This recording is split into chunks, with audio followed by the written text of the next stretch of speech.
Good evening. China Coast Guard's monster ship remains within Escoda Shoal, according to the Philippine Coast Guard. PCG spokesperson for the West Philippine Sea, Commodore J. Tariela, says the Chinese Coast Guard ship with hull number 5901 remains anchored in Escoda Shoal about 600 yards away from BRP Teresa Magbanua as of Wednesday, July 17. So I would like to confirm that as of 7:30 in the morning, the last image that I got from our Coast Guard personnel from 9701, the China Coast Guard monster ship remains to be inside the Escoda Shoal. While we monitor them, we also periodically challenge them over the radio, calling them out and telling them that they are within our exclusive economic zone. Tariela also confirms the presence of a 135-meter China Coast Guard ship with hull number 5303 within the country's exclusive economic zone. Earlier Wednesday, West Philippine Sea Monitor Ray Powell said the China Coast Guard 5303 was moving about 35 to 40 nautical miles away from northern Palawan near El Nido after 2 days of loitering activity off Lubang Island.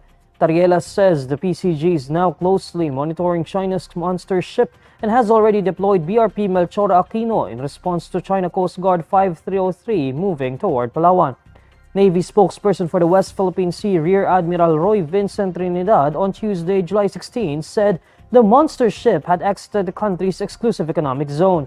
In a separate post on Wednesday, Powell explains that the monster ship moved outside Escoda Shoal for 3 days from July 12 to 15, but has already returned to the shoal.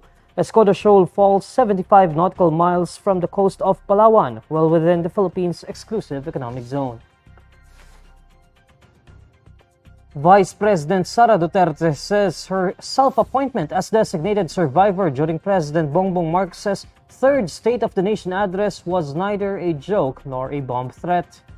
In a chance interview with reporters on Wednesday, July 17, Duterte says it was only now that she has seen a vice president being repeatedly asked about her attendance. Duterte does not clarify what she meant by her designated survivor remark, believing many missed her point and don't deserve an explanation. Duterte earlier named herself as the designated survivor when she confirmed that she would not be attending Marcos's SONA on July 22. In the United States, a designated survivor is an official in the presidential line of succession intentionally kept away from gatherings to ensure that someone can assume the presidency in the event of a mass casualty incident. It is also the title and the setting of a fictional thriller TV show which tells the story of Tom Kirkman, a lower-level cabinet member catapulted to the Oval Office when a violent attack claimed the lives of the U.S. president and most of his cabinet. Duterte's comment drew the ire of some lawmakers and the public alike, with some pointing out that the comment was made in poor taste. Senator Gatchalian says it is possible that suspended Bamban Mayor Alice Guo had already left the country using her Chinese passport. In a radio interview on Wednesday, July 17, Gatchalian says that based on information from the Bureau of Immigration, there is no record so far of Guo leaving the Philippines. However, Gatchalian points out that there are other ways to escape the country. The senator believes that the suspended mayor still has her Chinese passport and possibly used it to leave the country. But Guo's lawyer, Stephen David, has repeatedly said the suspended mayor remains in the Philippines. The National Bureau of Investigation has already confirmed that Guo and Chinese passport holder Guo Huapeng are the same. Gatchalian claimed last month that Guo was using Chinese and Philippine passports from 2008 to 2011. Guo was ordered arrested by the Senate on July 13 for her repeated failure to attend the past hearings of the Committee on Women, Children, Family Relations, and Gender Equality. The local official has been the subject of the panel's probe due to her alleged links to a raided Philippine offshore gaming operator in Bamban, Tarlac. A rescued Malaysian national testifies before a House of Representatives panel that his Chinese friend sold him to the raided Philippine offshore gaming operator's hub in Bamban, Tarlac for 300,000 pesos. During the motu proprio investigation of the House Committee on Public Order Safety on Wednesday, July 17, A Pogo worker identified as Dylan says he came to the Philippines in 2021 from Dubai after his old company moved to the Philippines. A friend then invited him to celebrate the Chinese New Year on February 10 at Baofu Land in Bamban. However, his friend left him there, and Baofu officials eventually told Dylan he would have to work there unless he can pay off the money used to buy him.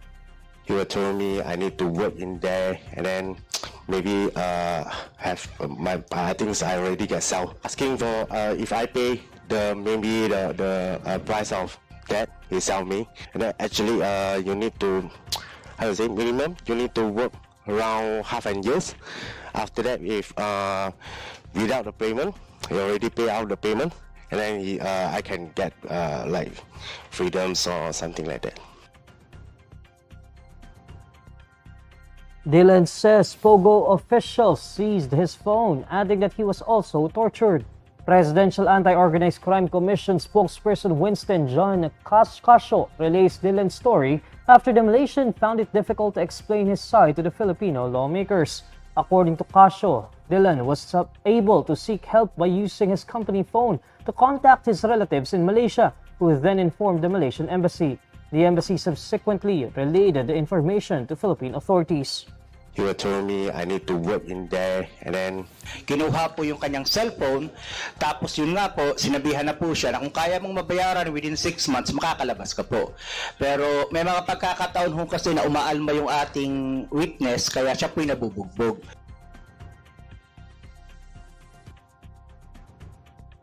On March 13, at least 300 Filipinos and almost 500 foreigners were rescued from a Pogo hub in Bamban, Tarlac, which was raided for alleged human trafficking involvement. The House panel is conducting a probe on the Pogos upon the instruction of Speaker Martin Romualdez. A closed-door conciliation meeting between Senators Nancy Binay and Alan Peter Cayetano will be spearheaded by the Chamber's ethics panel to address the tension between the two lawmakers after a heated discussion on the new Senate building.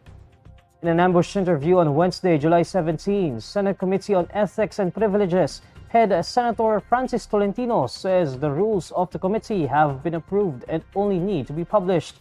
Asked to explain the conciliation process, Tolentino says it only means that he and other members of the ethics panel will meet with Binay and Cayetano to mediate and possibly convince the two to have an amicable settlement. According to Tolentino, the meeting will take place after the approval of the rules in 15 days and when Congress convenes.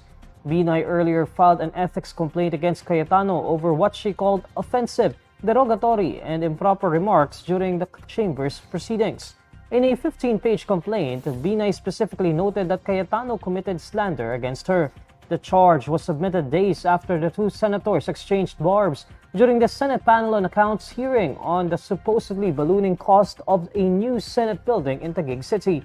At one point during the July 3 hearing, Cayetano called Binay Marites, a derisive term used to refer to rumor mongers. He also implied that she was crazy as she walked out of the hearing. Cayetano had insisted that the building's cost would total 23 billion pesos, but Binay pointed out that the building would only cost around 21 billion pesos. Joe Jellybean Bryant, the father of late Basketball Hall of Famer Kobe Bryant, has died at 69, according to his alma mater.